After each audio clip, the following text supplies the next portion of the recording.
Following podcast contains mature content. The views and opinions expressed by the host are not necessarily those of the host. Listener discretion is advised.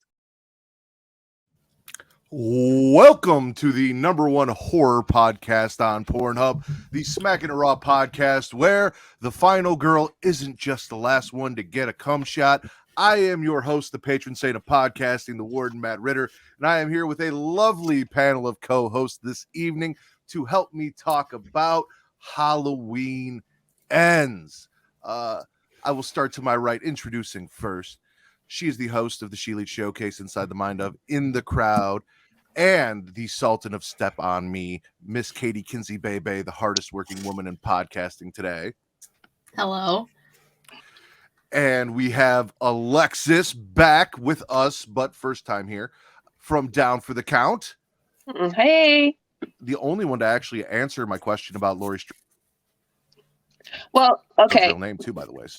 It was either Cynthia Myers or Angel Myers because they changed it up. So I just went with the original name. So, and that's what I was looking for.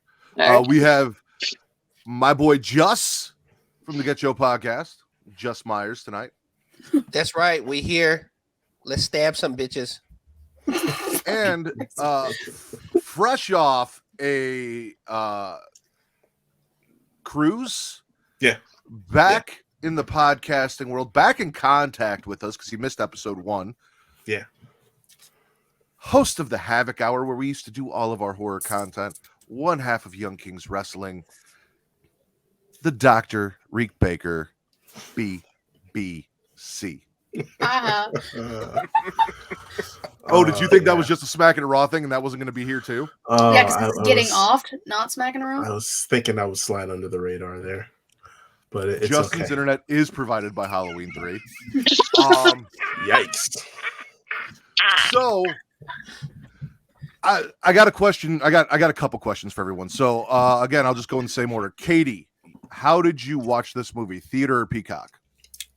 Theater. Alexis, theater or Peacock? I've watched it at home on Peacock because I don't have to wear real pants when I do. That is a great answer. Justin, theater or Peacock? Peacock, because I take off my pants at home. Also a great answer. Reek, theater pants off or pants off in the theater? It was actually Peacock, but a bunch of us had it on the big screen, so it was almost like the theater. Okay. And I also went to the theater this afternoon to watch it. So I'm just curious as to how we all sat down, because I know when we talked Halloween Kills, you had gone to the theater and I had watched it at home, and I had a different feeling for the movie. So I want to see how everyone feels about it, depending on where they watched it, what their viewing experience was. The next question, just to get a general overview, if you can. Katie, Halloween Ends, spit or swallow?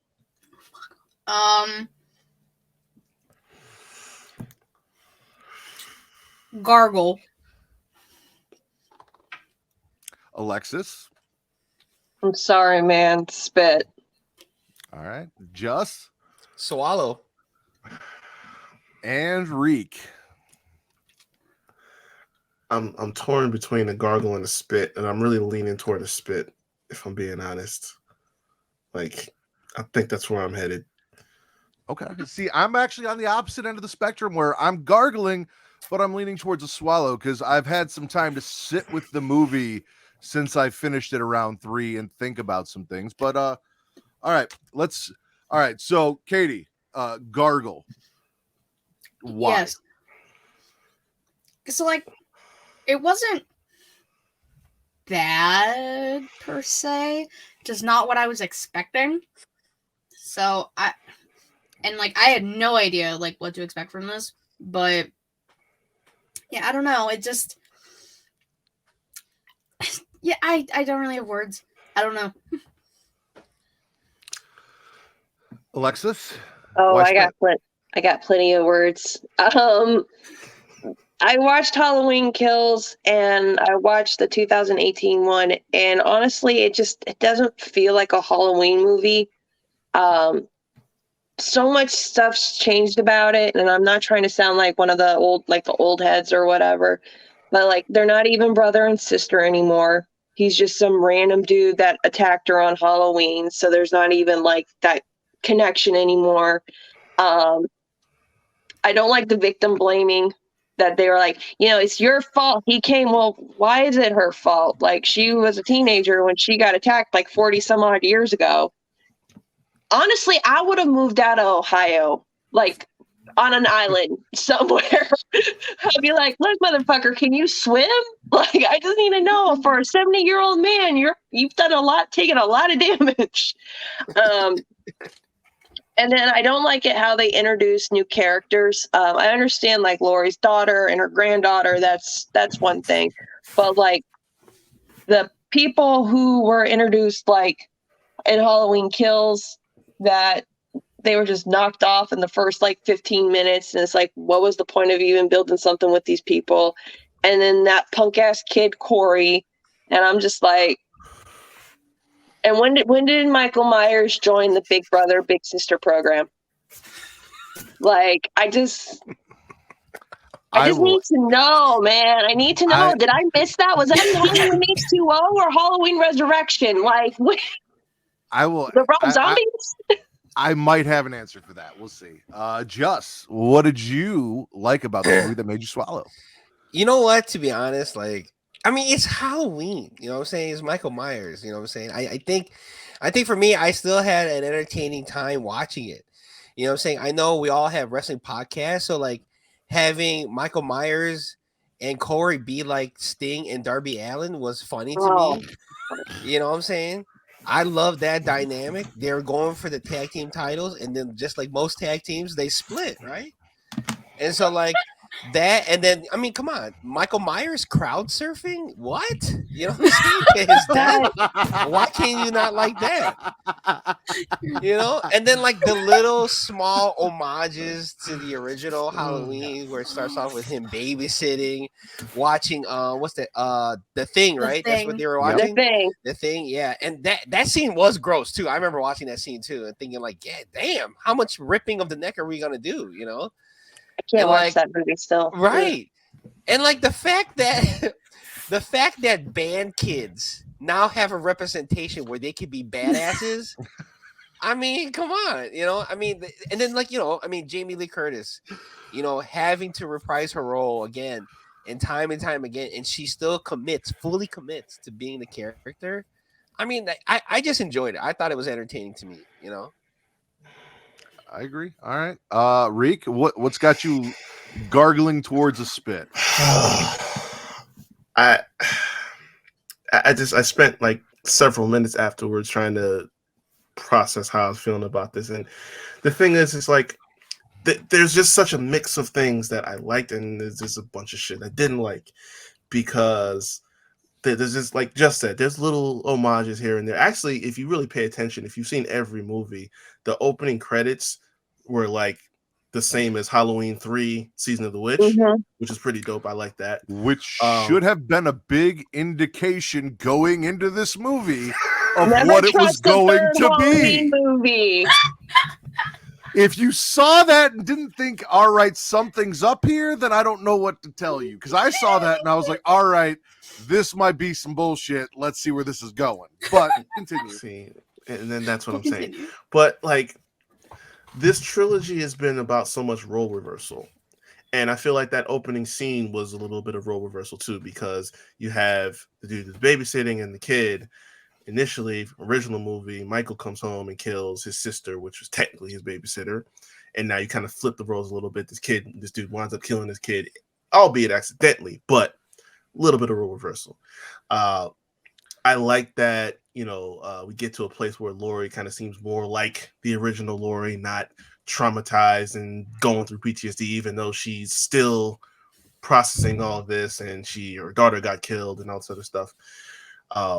So there was stuff I liked about it, but then we get into I don't know what this whole. I felt like I was watching a different movie for 90% of this movie. I felt like, honestly, this felt like Candyman from last year, almost, because it's like, okay, you have this new person who, you know, is under some bad circumstances, and then they find themselves being, I don't know, controlled or dragged into this line of doing things like Candyman, and then in this case Michael. Like I knew something weird was happening when he's like choking this dude, and then all of a sudden he just lets him go after they locked eyes in a weird non-sexual, maybe sexual way. Oh, it was extremely sexual. Yeah, I didn't know how to that's why I knew something off was going on. But I'm with Alexis. Like, when did the Big Brother program start happening? Because I mean, between this dude coming into his cave looking for advice and like wrestling, talking about, oh, I got to get the mask off you because I got to be the guy now. Like, what is that? And Matt, you know this. I don't like tinkering with the character that is supposed to be Michael Myers. I don't like the idea that he is more human than he is shape, because that's what it's supposed to be.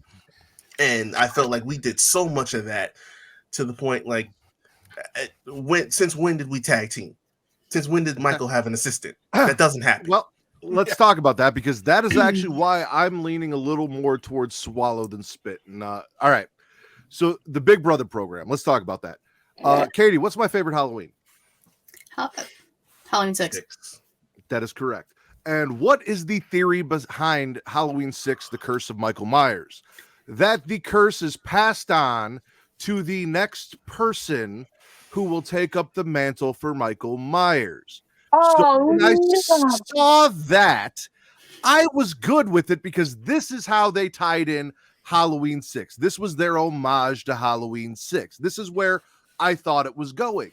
Then I got pissed when Corey got killed, because I thought we were heading somewhere new and cool with Corey, and he was going to take up the mantle and be kind of the new shape, and that's where we're going, and we didn't get that. However, something that I would talk about with my wife that was very interesting is at the very beginning of the movie, Corey asked Jeremy if Jeremy's scared, and Jeremy's like, no, I'm not scared. You're scared. And he goes, I'm the babysitter. I don't get scared. And then he's like, Michael Myers is going to come get you. And he says, Michael Myers doesn't kill kids. He kills babysitters. Corey then kills Jeremy, who is a kid, and then tries to become Michael Myers, and Michael kills him, and he was the babysitter. Yeah. Good one. Keeping him from taking up the mantle because Michael Myers doesn't kill kids. Well, that's incorrect. That's incorrect. At least in this timeline, it is. Well, what kid? He definitely killed the shit out of that kid in that car in the 2018 movie. Yeah. Oh, the kid who just wanted to dance. He broke that kid's fucking neck. Oh, I forgot about That's him. fair. That's fair. And But see, like that's another issue that I have, like, with this whole trilogy. It just seems like they do it's like Michael Myers, is that iconic shot of like him chasing Laurie through the house, and it's like there's tension, and you're like really feeling claustrophobic, and you're just like, you feel like you're being chased with her. And then, of course, the iconic shot of like her stabbing him in the eye with the. I don't like it how in this new trilogy it just seems like he murders people, and that's it. He's just no offense, he's just become like a generic slasher where he's just going around killing people for like no reason. Like, there's no chase, there's no like predatory feel to it, and that's what Michael Myers did. He was the boogeyman for this town. Which really makes me wonder why, in the first time around, why didn't they just put him down? Why did they allow Loomis to be like, oh no, we need to study? No, bitch, put a bullet between his head and put him 6 feet under and put some concrete on top of him. We don't want this to happen again. So I really enjoyed the 2018 Halloween. I enjoyed Halloween Kills as well. This one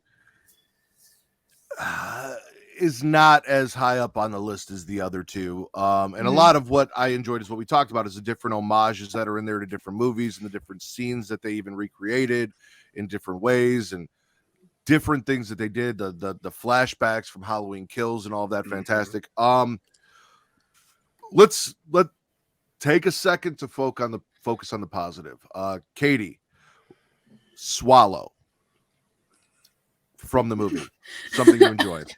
I was like, you just left that so open. I'm very confused. We'll all go here. Let me rephrase that. We'll all go around and give some swallow stuff that we did like from the movie. How's that? Thank you. Katie? Yeah, thanks. Okay, well, I gotta remember everything that happened. I saw this a few hours ago. I liked that Sandra wasn't dead. That was cool. No, why the fuck are you shaking your head? I'm sorry. I cannot co-sign with that bullshit. Someone has to explain to me how people die in this franchise or how you can get killed. Because you're telling me that Hawkins got stabbed in the neck with that penknife and run over with the police vehicle, but he's alive the next one. I just got to the point where I forgave that. And now you're telling me that dude broke a rusty light tube, stuck it straight into her neck and twisted it, and she's alive? Nah, you gone too far now. We need to start setting parameters on how people die in this franchise. I'm just saying. Well, that's your opinion. But you were happy to see Sandra. Alexis, anything you like from this movie? The final showdown between Michael and Laurie, that's always a treat. And I mean, that she beat the shit out of him. Oh, that whole scene on the kitchen countertop where she's stabbing him in the hands, and then he rips his hands, he's choking her, and fucking fantastic. And that's the thing what I like about Laurie Strode compared to like other final girls who have basically been forgotten. Like her and Nancy from the Nightmare on Elm Street franchise have always been like the final girls because they are like, I mean, Nancy went down fighting Freddy Krueger. Yep. You know, and everyone else was just like, and she's like, no, I'm not letting this demon dream bitch kill me. Like, if I'm gonna go down, I'm taking him with me. And it's like the same thing with Laurie. Like, no matter, well, minus the Rob Zombie timeline because we don't talk about that one. But any timeline that comes down to it, Laurie and Michael's showdown has always been like so good, especially like Halloween H2O. That was like my favorite fight, but it's just like I just like seeing them beat the shit out of each other. It reminds me of me and my brother like way too much. See, Benji has an answer for you, Reek. Sandra is straight out of GCW, and I don't know if you know this about Illinois or the Midwest, but there is a lot of meth outside of like out in the rural areas of the Midwest. So that can keep Nick Gage from dying in GCW. Then obviously Sandra might be on some shit, and that's how she survived. Meth is a hell of a drug. All right. Hell no. Justin, I mean, you gave a litany of things you enjoyed. Anything you want to highlight on, like the crowd surfing? Oh, there's still a lot more I can go with. Okay. So Allison, right, the granddaughter, right? She's been through some shit, right? She's seen some shit, right? Corey, he survived some shit after the whole town turned on him. He used to be this good old boy, mowing the lawn and shit, you know. Now they put him as like a babysitter killer, right? These two have romantic relations, okay? It's so funny to me. Coitus. Huh? Coitus. Yeah, coitus. Oh yeah.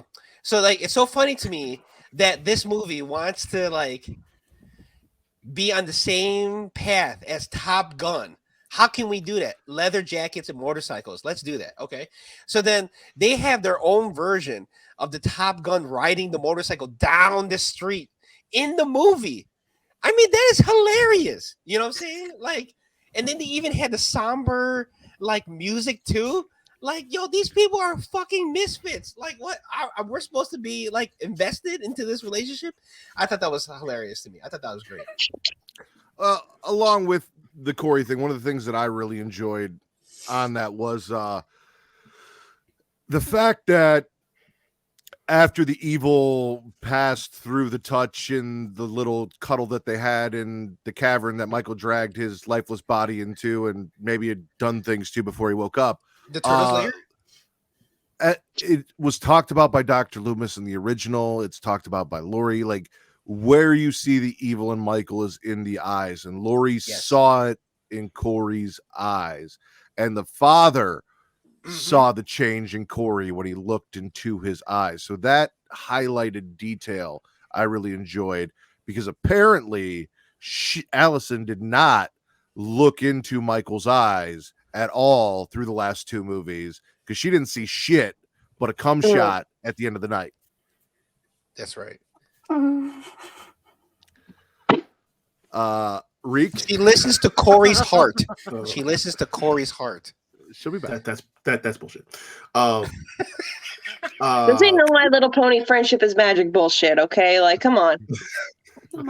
Yeah, mine just kind of piggybacking off of what he just said, because as much as I couldn't stand the character, I liked where they were kind of rehashing that that narrative that, you know, you see just evil manifested in this person, in this young person, because they go back and they talk to the dad who's, you know, the son got killed, and he starts saying like, yeah, he was a good kid and everything seemed fine.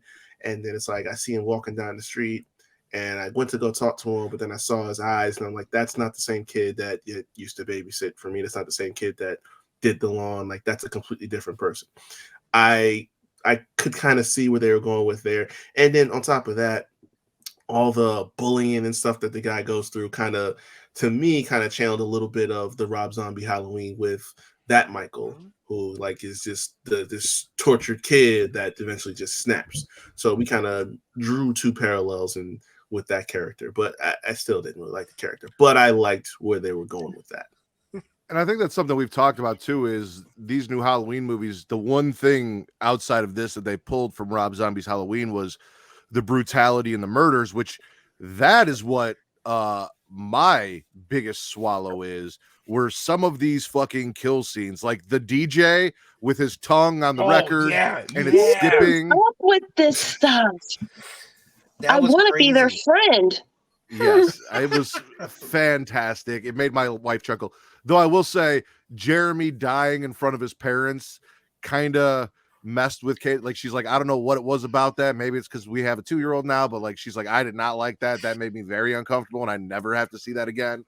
The woman that Michael pins to the wall with his butcher knife. The secretary, right? The secretary. The nurse, the nurse that got the promotion. Come on, a true classic never goes out of style. Justin, you give colonoscopies. You know the hierarchy. Oh, you know how that works. You ever spend a night with a doctor to get a promotion? That's true. I mean, I'm not gonna say I've done that.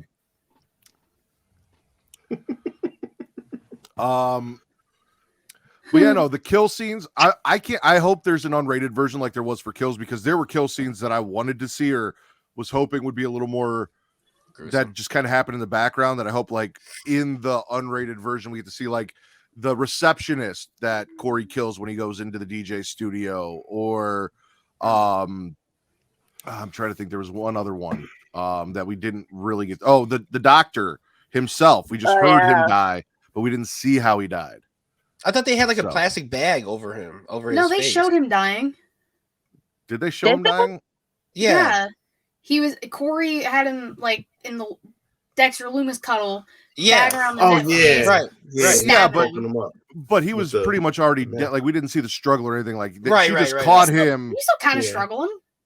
We caught him at the end. Yeah, but we didn't get the horror movie struggle, like, you know, like you would in real life, where you're like, oh, I shouldn't do anything because someone's trying to struggle me, and horror movies are like, yeah, like he was on his last legs already, so it wasn't much there to see.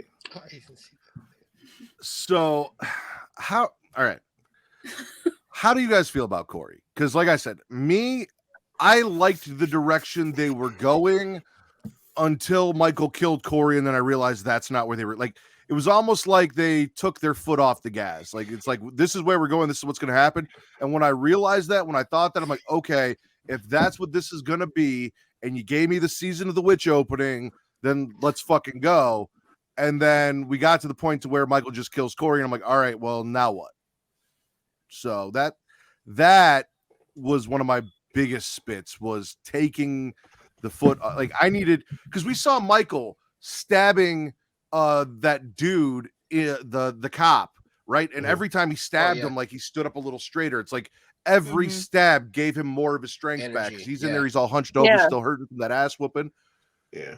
And I was hoping that as Corey started killing, he started becoming more invulnerable like Michael and gaining some of whatever Michael has through, the power of them docking or whatever happened in that sewer. So, but we didn't. So thoughts on Corey and the fact that he was pretty much the main focus of the last movie about Michael Myers. Yeah, see, I didn't. That's what got me, because I was like, okay, introducing a new character, fine, but having it be the Corey show with cameos from Michael Myers, I didn't really like that, because like this is the last one, and you're gonna have Michael in it for maybe a total of 20 minutes. Oh yeah, that's all he was in it for, was 20 minutes. I'm guessing. That's sad. It sounds right. Yeah, I was gonna say that sounds right. Yeah. My thing, it's like I said, the concept I could get behind. It just didn't feel like it fit in this movie. Like if you watched the first two movies, it just, the trajectory we were going it didn't feel like this is where we were going to end up at the end of it. I know there's a time leap, things have changed, people moved on, but this did not feel like the destination that those first two movies were taking us in. And it just for me, when he kills that homeless dude out there, I'm sitting up there thinking like, this dude has more bodies within the first half hour than Michael has, and we barely even seen. I don't think we even saw Michael yet. So 45 minutes. Like, 45 minutes in. So that again was just an indicator. Like, I don't feel like this is gonna be what we expect. But I remember looking at Kate, and it was probably right at 2:00, and the movie started at 1. There were about 15 minutes of previews, and I looked at her and I said, "Where the fuck is Michael Myers?" And I hadn't seen him. Yeah. So I will agree on that.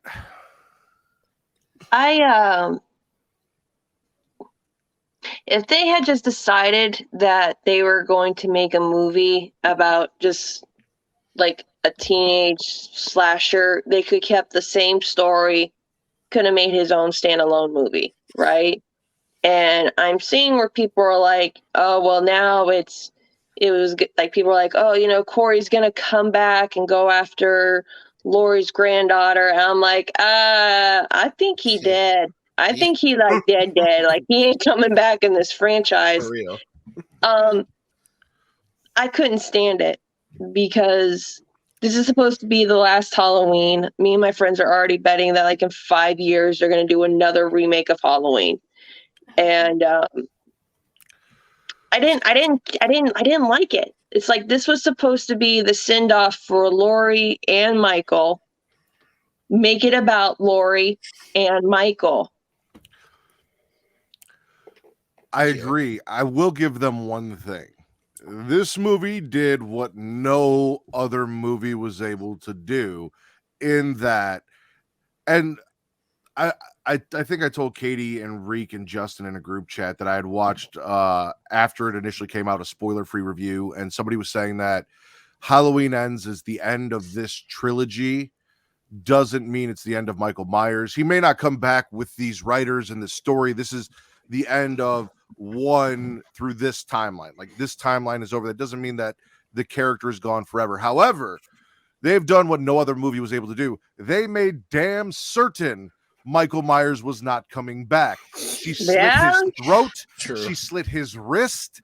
They drug him through town and put him in a fucking compactor and crushed everything. Wood chipper. Like, so there ain't no coming back from that. And that just begs the, like, is that contract like done?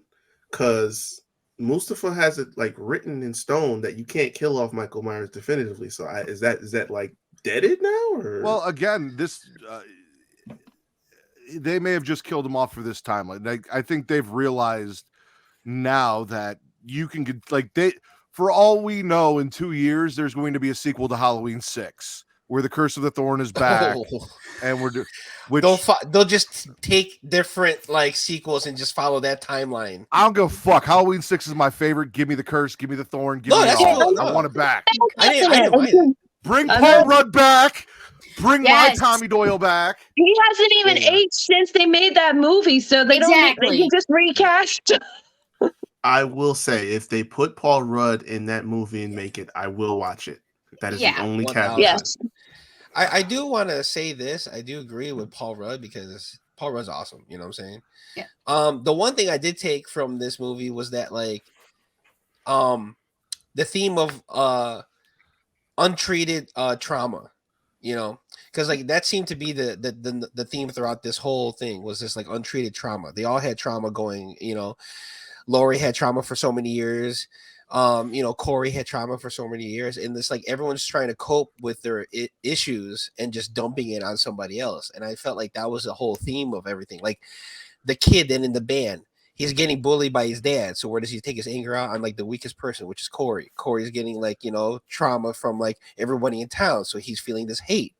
And you know what I'm saying? When all that shit's not being treated, you know, hate just builds. And that's the theme of the whole thing is that like evil has different faces. You know what I'm saying? It just takes on a different person. And that's what I got out of the movie.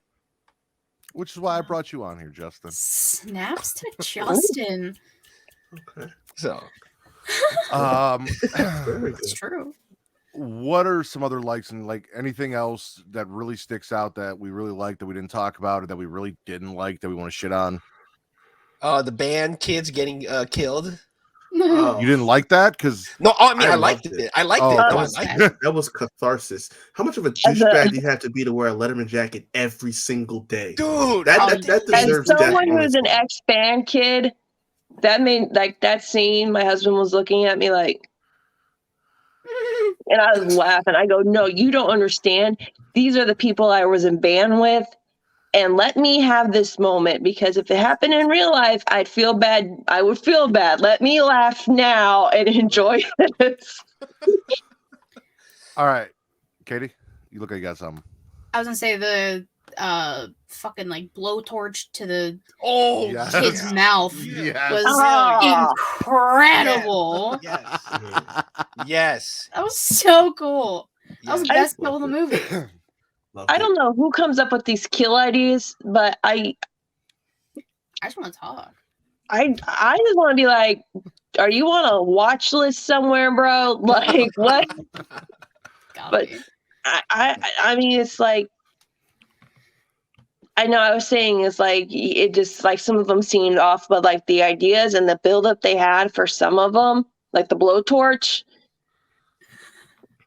My husband has a blowtorch. I can't look at that thing anymore right now. I'm just like, no. Listen, once That's how it feels Michael to five come. once Michael made a jack-o'-lantern out of somebody's head, I knew we were off to the races with these kids. Yeah. Oh yeah. That was just That was chef's kiss for me. Mhm. Honestly, now I just want to make a horror movie where all the kills are just homages to my favorite wrestling spots Ooh. and see if anyone notices.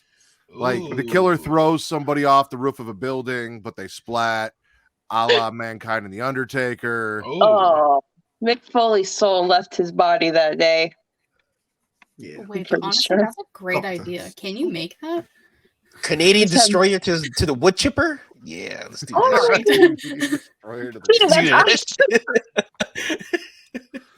that.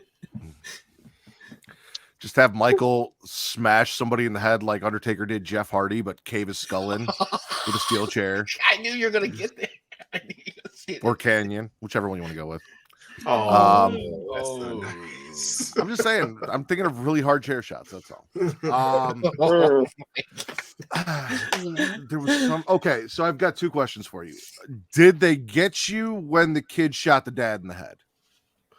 Since we're talking about the band kills, Ooh. Yeah. yeah, did you see it I felt coming? Or bad did for the that, dad. did that shock you? that did shock me. No, I kind of saw it coming. Kinda, but at the same time, no. It's like I thought he That was just put gonna me like on. shoot over him, but I didn't expect the kid to be a marksman like that. Like I didn't think he was honestly, gonna be like though. right between the dude's eyes. Right. So that I think maybe he'd like pop him in the stomach or something, like But Right. Right there. damn, Because that was And then- clean. That was clean. The- yeah. The thing with Halloween movies is like no one is safe. Like, I can't remember which one I was watching. I think it was like 4 or 5. So correct me if I'm wrong. But there was some lady who was panicking because she saw Michael. Not that Michael was coming toward her. Not that Michael was doing anything to her. She saw Michael, and somehow she ended up like impaling herself or killing herself or something. Like, Oh. people are idiots. They will take themselves out in this movie, like in the dumbest way possible. And it's just like no one is safe, because if Michael don't kill you, you're probably going to end up killing yourself because you're an idiot trying to do something. I agree. I can't think of what movie. I'm it trying to is. think of which movie But- that is. Like, that did happen in Halloween, right? Or was that another slasher movie? I think it might have been another slasher movie because I Yeah. cannot, Okay. I can't think of. for the life of me, think.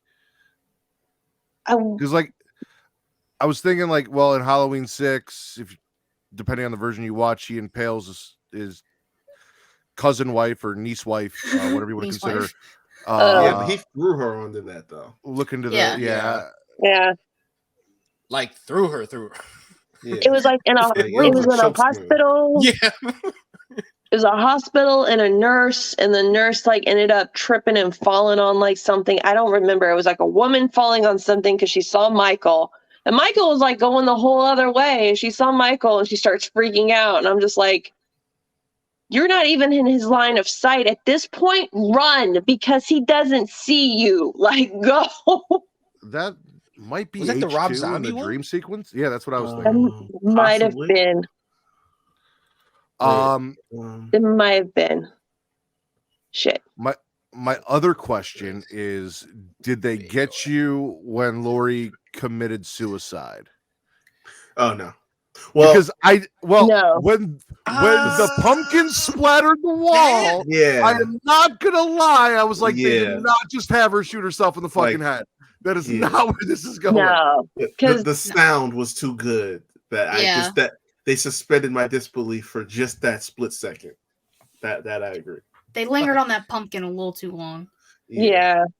Like I was like, it got me at first, but I was thinking like, there is no way they're gonna write Laurie Strode out before she even goes up against Michael, because she's at that point. If I'm taking myself out, you're coming with me.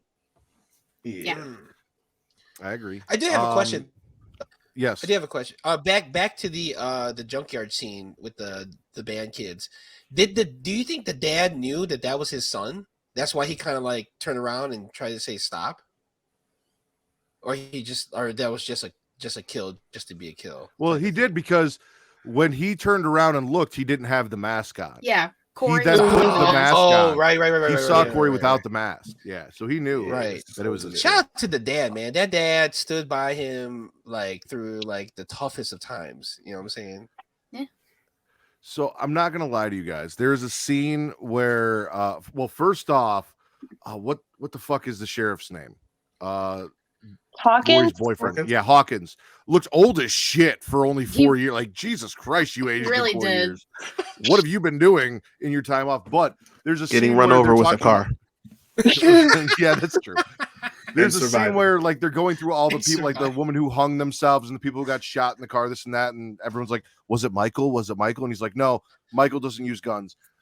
Oh yeah. Two things that I kind of wish had happened in this movie is, for once, I would like to see Michael pick up a gun and shoot somebody for all the times he has been shot throughout this franchise. Just He's been once. shot in the face. He's been shot in the chest. He's been shot in the gut. He's been shot in the leg, I think. Probably. I think he was shot in the dick. I mean, wouldn't surprise me if he was. In 4, at the end, he got shot literally every orifice of his body. They 100 lit him plus up. times. Yeah. Which, by the way, I don't know if we talked about this the last time, Reek, but that is the only reason I've kind of dealt with that whole scene in Halloween Ends with the mob, is because I realized that they created that, what I believe the sheriff called a lynch mob, after the police force was killed. Yeah. And that the mob going after Michael and killing someone innocent like they did in Halloween 4 was that homage there as well. So Okay, it's just a little darker. I have a question. Yes. Right? So this is the thing that got me in Halloween Kills with the other mental patient. Figaro, Did they really think that was Michael? Like, or were they just so up in a frenzy there at that point where they're just gonna take out anybody? Because like, if I'm like, even now, if I wasn't even alive during Michael Myers time frame, because everybody somehow knows what Michael Myers looks like he with the mask on.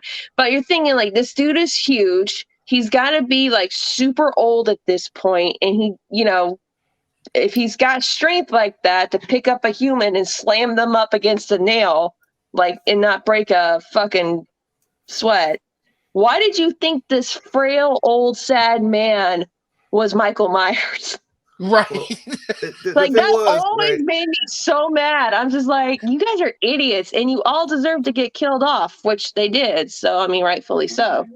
The thing was, it's like you had two things. One, you had a group of people who were just oblivious to everything that had happened 40 years prior, plus now.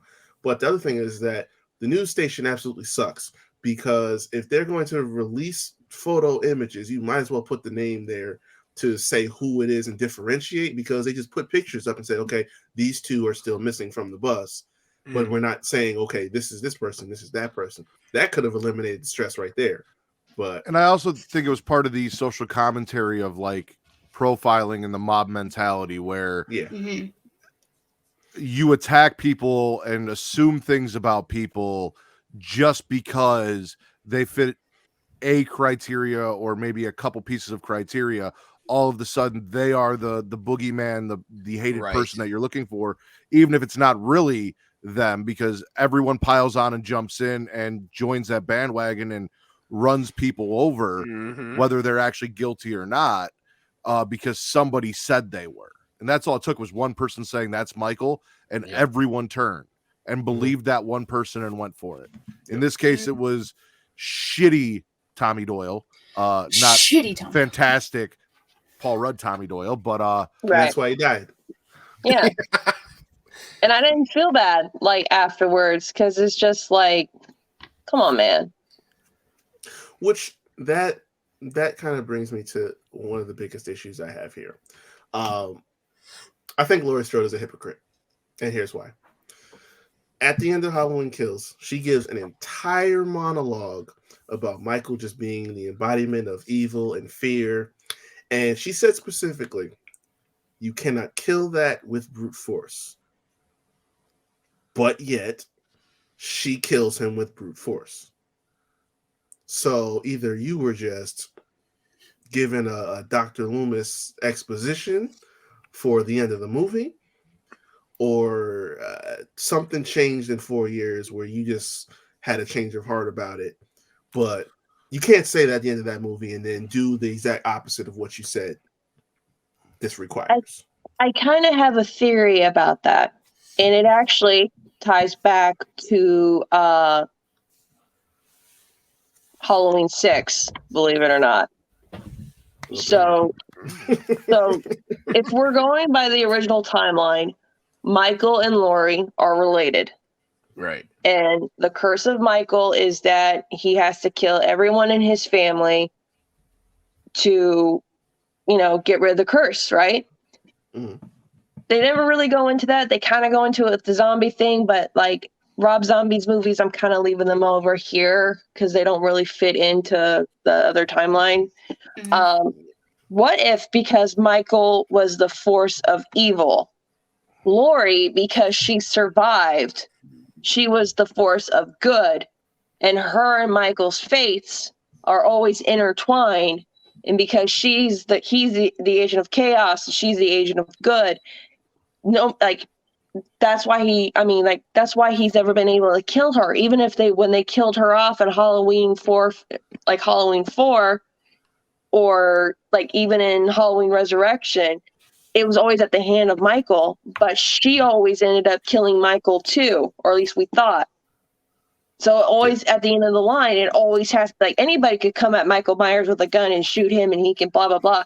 Laurie and Michael are always destined to go at each other because it's always good versus evil. And, good always has to come over on evil. Just saying.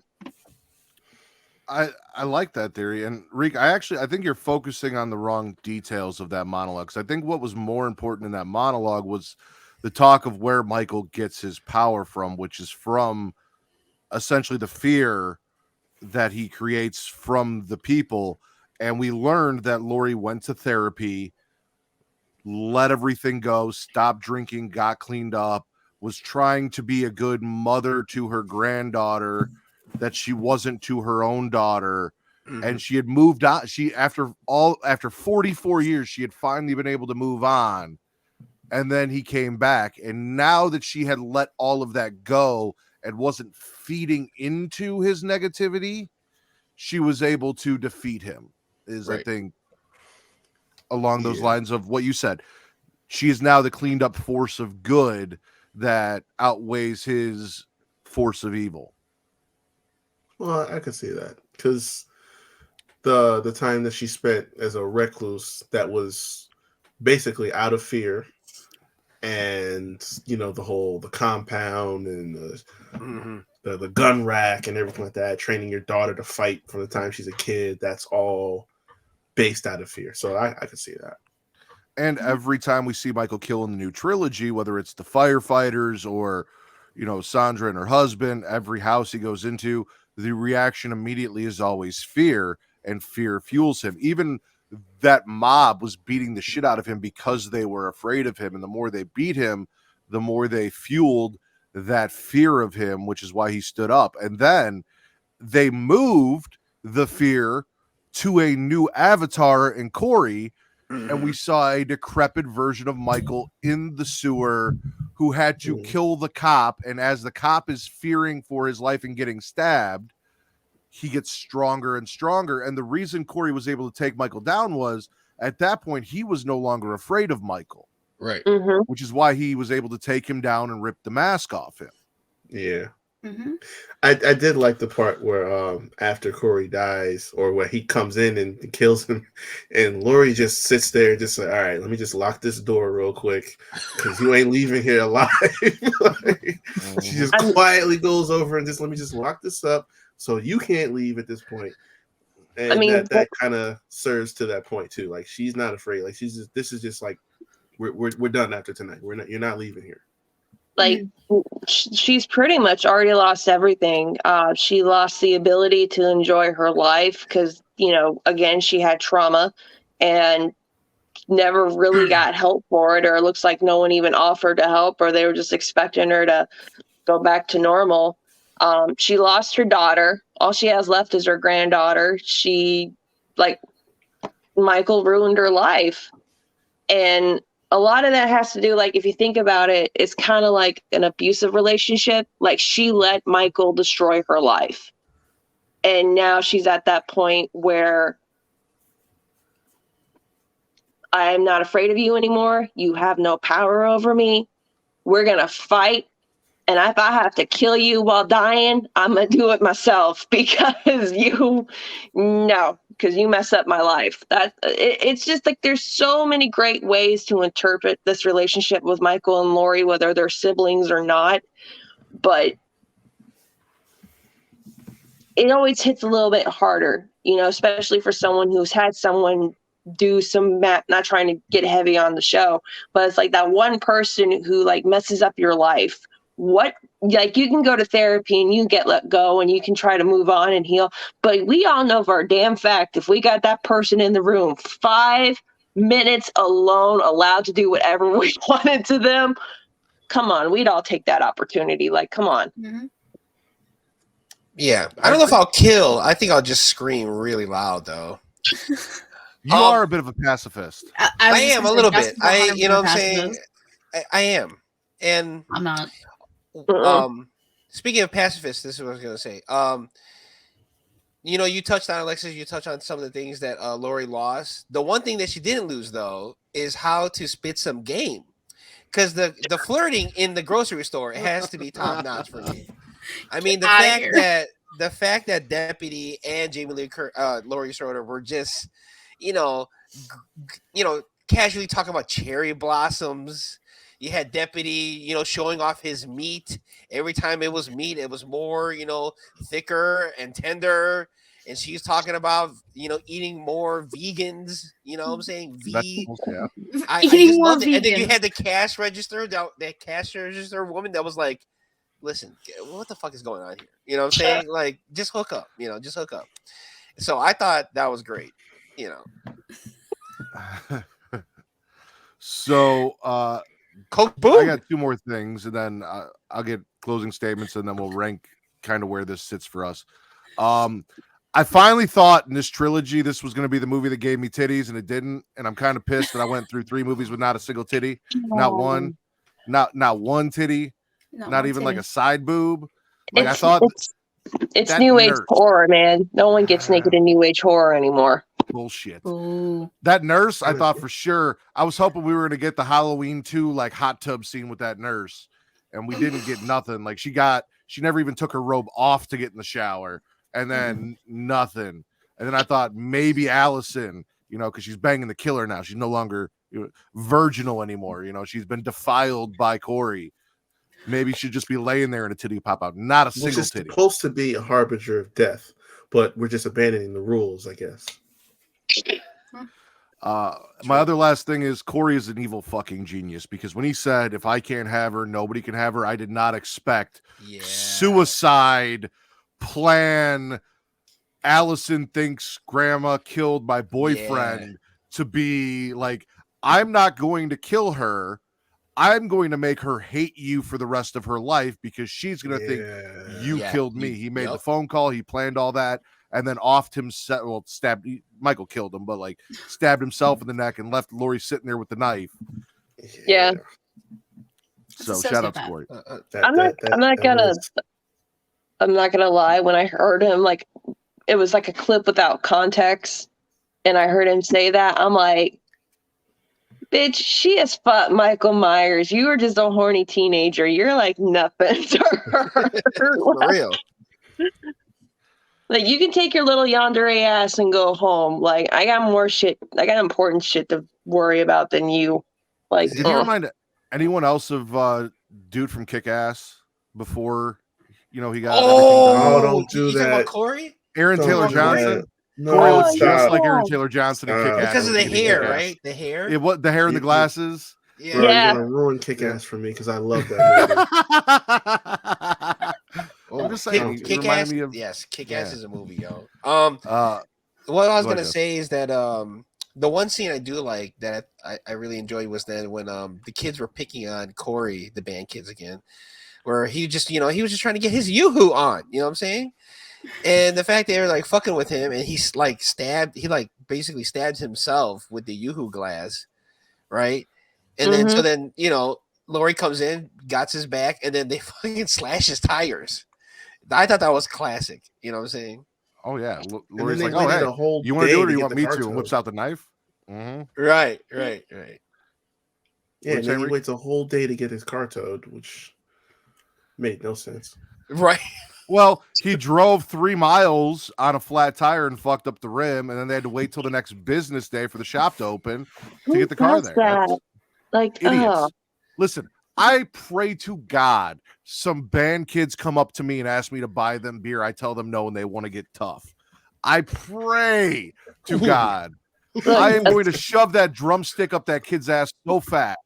As long as it's not the tuba players, because I'm telling you, the tuba players and the clarinetists, they're the ones you gotta look out for. I played clarinet. See? What? It was 5th grade. It was for a year, but I played clarinet. Same. I played saxophone. I was already mentally unstable enough as it is. So I mean, saxophone. See, I wanted to play saxophone, but we had like this hand-me-down clarinet that was like my great-great-grandfather's. My mom's like, I'm not renting shit, so you're gonna play this. Like, we had to go get it fixed because all the cork and the was all rotted out and everything. But it was like an old school silver clarinet. It was ooh, actually really cool. It came in like a nice, little Piper. coffin case with velvet purple inside. It was cool. nice, Back on it. fancy. It was not cool in 5th grade, but it was cool looking back on No. it. Do you still know how to play it? You still don't know how to No. play it? No, Damn. not even a I'm little bit. sorry, but why the fuck was everyone playing the clarinet? I just don't understand here. I just explained why I was. I mean, my neighbor played it, so she was just like, "Listen, I'll just show you everything to do, so you don't have to go through all the, the beginners shit through the course." And I'm just like, "Okay, cool." So, Oh well, I didn't play the clarinet, Katie. So oh, you know, okay. right. Makes Yeah. two of us. I wanted to play the clarinet and the flute, but when I held that, I was just like, "Yeah, I'm gonna break this." Do you have anything a little bit more sturdier? I also took guitar lessons, but so I took guitar lessons from one of my teacher's sons who was, if you remember, I spent 1st through 8th grade in a private school. So like I thought I was going to take guitar lessons and learn how to play cool shit. And he's teaching me how to play like ministry music and like, shit like that, which was not. He's like, if you bring me a song, I'll teach you how to play that song. And I'm like, I can't come to you with corn and be like, hey, can you teach? Because you're gonna think I'm some fucking heathen, and I still got to go see your mom. So, God, just be glad you didn't take the dead Kennedys with you. mm-hmm. All right, Katie, where does Halloween Ends fall for you? Now, I said this like 5 minutes ago. You had time to think. I didn't in hear your you say ranking. this. I said I was going to give 2 closing statements, and then we'll do a little talking. Yeah, but you didn't say what the other closing statement was going to be. No titties, and shout out Yeah. to Corey for being an evil genius. Okay, but how was I supposed to know this question was coming next? look, I'll bail you out for 30 more seconds. There was that one little bit of dialogue from Lori that made me think of Rob Zombie's Halloween, where she was talking about Allison going on a date with the guy, and she said something about showing fear your tits or whatever. I'm like, what the fuck is Lori talking about? Oh yeah, that was really weird. Where she's in the kitchen and she's talking to Allison, and she's like, "Yeah, sometimes you just gotta rip your shirt open and show your tits and go like this." That was really awkward. I don't know how that. I have no idea where the fuck that came from. That was really out of left field. If my grandma ever said that to me, I'd be like, "What the shit, lady?" exactly. I feel Like, like that's something my grandma would say, so like I can't really be. I we mean, had 2 different grandmas. That's up there with the. I got peanut butter on my penis from the 2018. Seriously. Also awkward too. Because I also will help bail Katie out as well. Give her a couple more minutes. The dancing in the bar. You know what I'm saying? Clearly, Allison has no rhythm. You know what I'm saying? Like, She's who white. dances like that and not hit somebody in the face? You know what I'm saying? Like, Yeah, white people. She's white. That's the answer. I can fully say I have never And, laid like, on nobody- the ground and convulsed Yeah, that's while what I have also never a done woman that. stood over Right. me and went like Right. this. So. I like swear laying to on the ground, God. like, yo, excuse me, sir. I'm trying to. That like, happened? walk, you know. I'm watching this dude, and I'm like, I swear to God, he's about to have a seizure. I I really thought that's know. what's about to happen. Yeah, same. Like, he's just gonna go. I into thought an when he episode. got up and forgot his mask that he was going to go in the bathroom and they were going to beat the shit out of him in the bathroom. I did not expect him to run into the mom of the child he killed. Who I'm pretty And sure is have her wearing freak the out. exact same fucking costume she was in the beginning of the Oh, movie. she probably wears it every year. It's trauma. Yeah. Then why celebrate Halloween then? She getting drunk and drowning her pain. You can do that 24/7, 365, my G. You can. Seriously. I will. Oh, go ahead. No, I'm gonna give Katie like 30 more seconds. Now, I mean, that whole date thing was just like super cringy. I was like, when you were saying Top Gun, it was funny because I was expecting like Take My Breath Away to start playing. dude. Yeah, Like some cheesy 80s classic, like, yeah. and I'm just like, Oh my god! Because they even did the scene where like they have the kissing scene, right? Right? Like just like in Yeah. Top Gun, where like the bike is posted up and they're just looking at each other. You know what I'm saying? You're just waiting for that song to come on. You know? And I just that like that whole thing was cringy, and I'm just like, Jesus, I'm so glad I'm not a teenager anymore. And like, is this what teenagers do on dates? Or like early 20s, like they go to like dance clubs and they like convulse, like the flashing lights finally got to them. Because I'm just like, I mean, I tell my daughter, I'd be like, look, if they start doing some weird shit, call me. Just say, Mom, they're being weird. I'll meet you halfway. Just come get me. This is weird. Yeah. And I mean, I would just tell Allison, be like, look, I'm not one to judge anybody by their looks, but darling, you could do so much better. yes, exactly. You're gonna settle for the dollar store Jack Harlow? Like, come on now. Like, Right. come on. And then her previous boyfriend too. Remember her previous Oh, dude. boyfriend was right. That was Didn't he get killed 100% by daddy Michael? issues. Yes. Yeah, thank you. That's exactly what I said too. Because I'm like, initially when he first showed up, I'm like, okay, this is a joke. Like he's just hitting on her in a creepy, older guy kind of way. And then they said she was dating this guy. I'm like, bro, dude was basically the same age as your dad. Like, Right. your dad got killed. It's not like he abandoned you. Like, you shouldn't have these kinds of issues. I don't know. Right. Maybe that's just me. Right. No, you're right. I do like when Corey stood up to that guy though at the diner or whatever. Allison didn't seem to like it very much. Yeah. I thought she was like all down for it. No. No, dude, she was terrified. like, clutching her Fucking pearls stay when he here. stood up. Oh, okay. That seemed like it made her very uncomfortable. Katie, here, do you have it or do you need a little bit more? Because I'll go first. True, Because I know where it's at for me. I mean, it's not the worst one I've seen. Damn sure ain't the best one I've seen.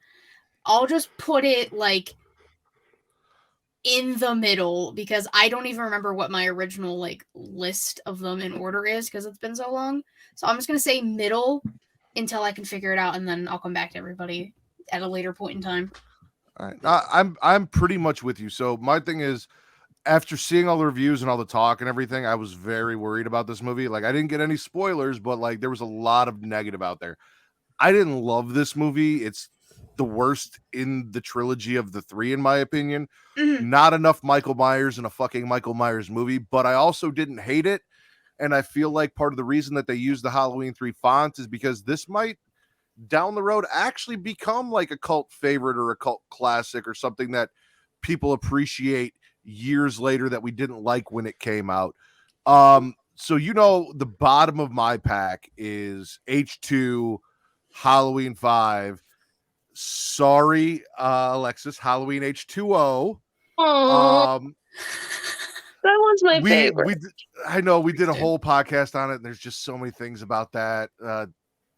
We'll talk later. Okay. And then it's Resurrection and Rob Zombie's Halloween, and I'd say it's probably in between. Actually, it's Rob Zombie's Halloween and then Resurrection. I'd say it's probably in between those two. Ooh. So,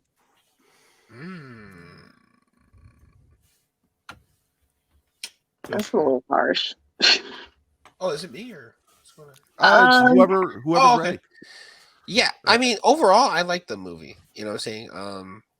I really enjoyed it. Where does it rank in terms of all the Halloween movies?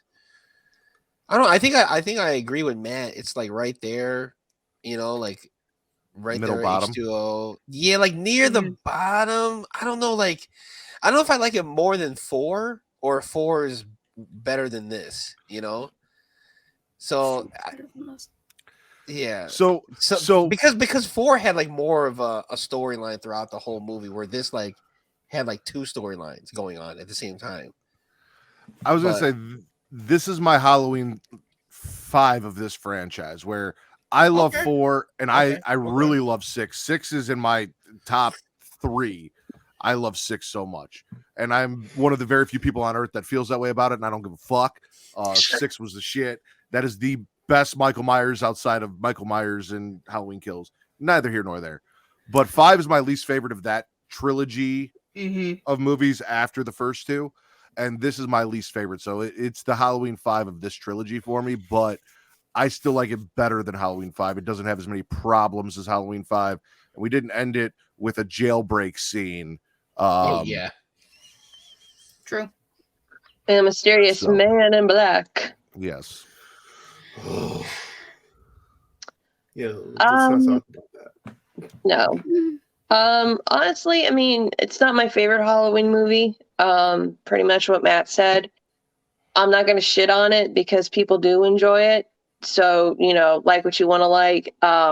It just personally wasn't my cup of tea. As for the trilogy, this is probably the weakest part of the trilogy.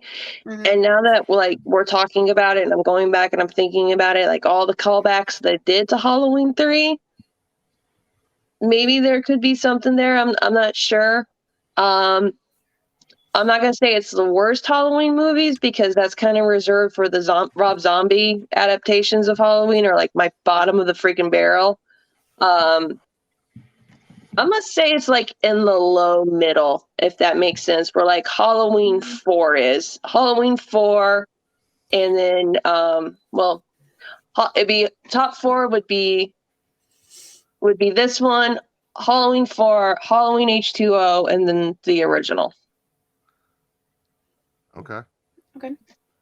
It's not bad. It's just eh. Reek? Gotcha. Oh, I guess Katie's gonna go last.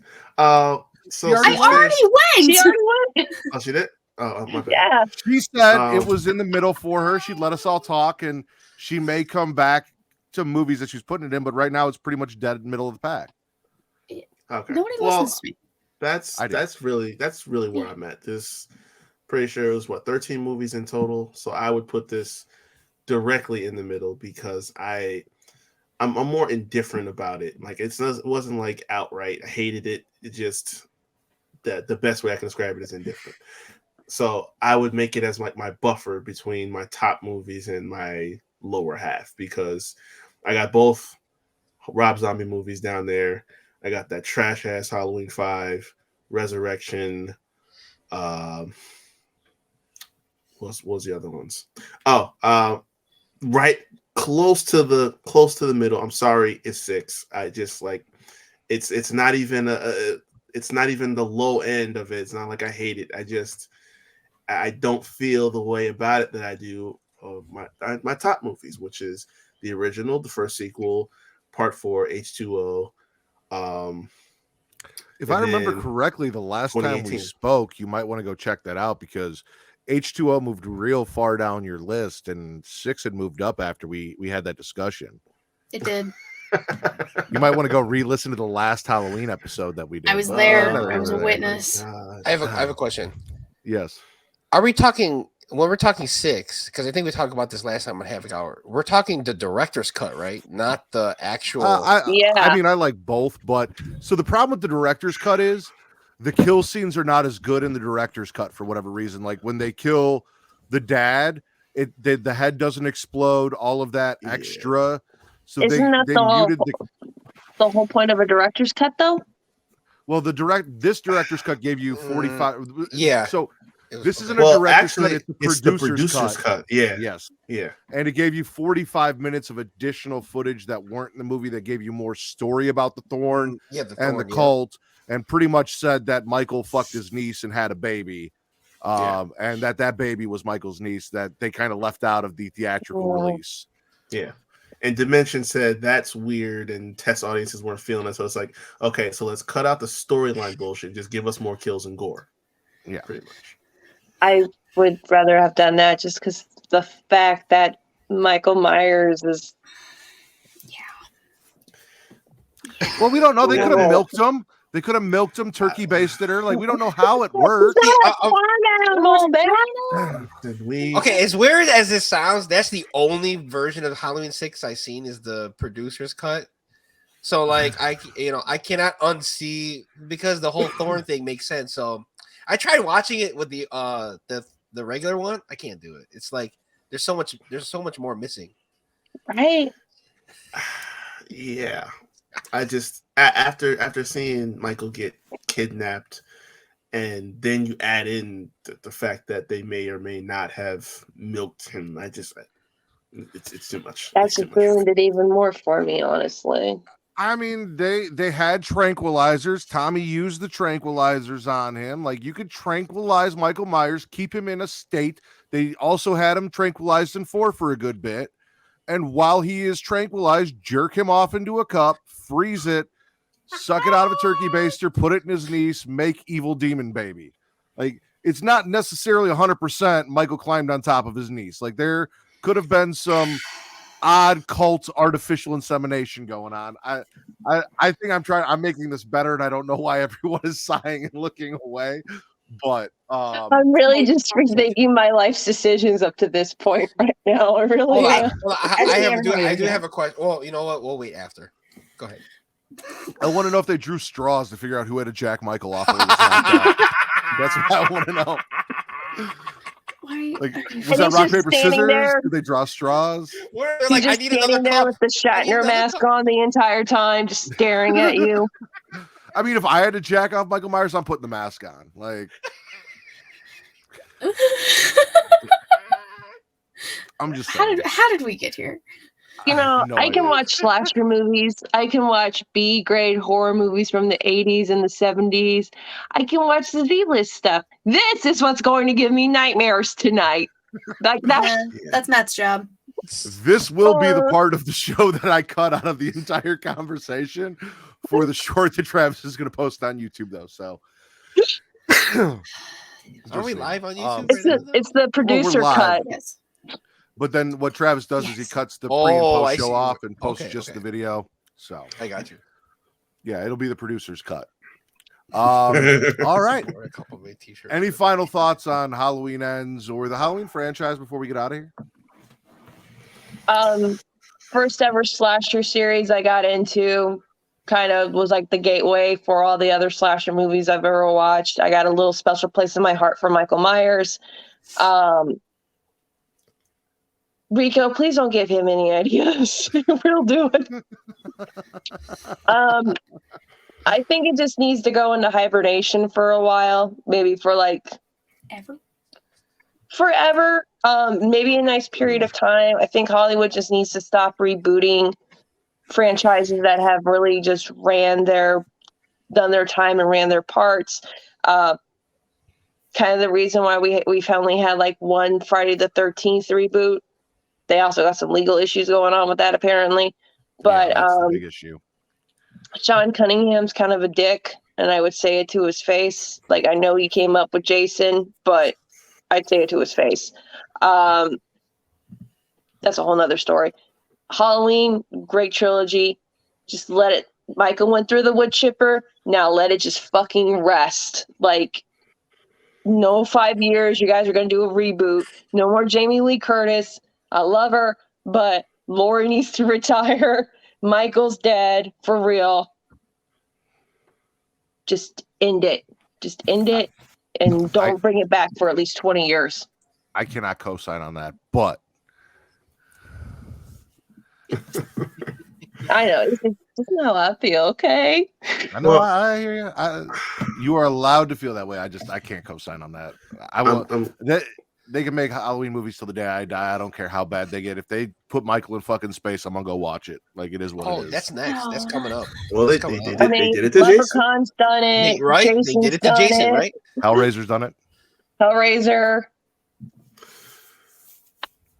That one was actually pretty good though when they were in space though. Like, it wasn't that bad. Yeah, I could say this much: we don't need to see another one in this lifetime, because it's the simple fact that I don't think there's been another horror franchise that has literally spanned 40 plus years already. Like, even Jason, Freddy, all of them, even with gaps taken out, it doesn't span this length of time. So, I mean, for as long as the rest of us are still here, I don't think we should see another one personally, especially when you have so many timelines and different stories to take in. Like, if somewhere down the line they want to make an original story out of it, that's a different thing. But even then, that should be a long time from now. Listen, Halloween 15, Michael goes back to the night he came home. No, because that's definitely gonna be a thing now. That's gonna be a thing. I'm just No. saying. Michael Myers in the DeLorean. Let's do it. Dr. Loomis is about Come to on. shoot Michael 6 times, and then Michael comes out of the hallway and kills Dr. Loomis before he can get shot. I'm just Wow. saying. If they What's wanted his to time make, traveling like, device? The knife? He just spins the knife and then he Yes. just time travels. It's the tattoo of the thorn on his wrist. Thorn if is all they powerful. wanted to make a like Marvel's What If, they wanted to do something like that for Michael. Ooh. I might be open to watching that, but Okay. you Can know, we that's get about- Michael versus Freddy versus Jason? Mad? I will say that I enjoyed all the Halloween movies. I mean, obviously there's some that are better than others, but like Reek said, Over the Top, Sylvester Stallone. What was that going on?